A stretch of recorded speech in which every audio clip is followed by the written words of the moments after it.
उत्तर प्रदेश का बरेली शहर किस लिए प्रसिद्ध है? उत्तर प्रदेश का बरेली शहर एक प्रमुख औद्योगिक व ऐतिहासिक शहर है। यह अपने झुमकों, सुरमा, जरदोजी और बांस के काम के लिए प्रसिद्ध है।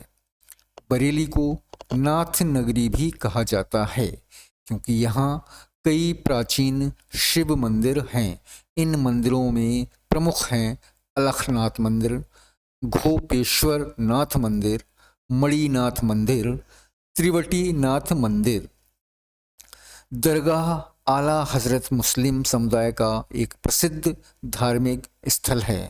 दोस्तों, ऐसे ही इंफॉर्मेटिव वीडियो के लिए विद्या स्टडी 19 चैनल को सब्सक्राइब कर लीजिए। अगर वीडियो पसंद आया हो तो लाइक और शेयर कर दीजिए। दोस्तों, वीडियो देखने के लिए आपका बहुत बहुत धन्यवाद।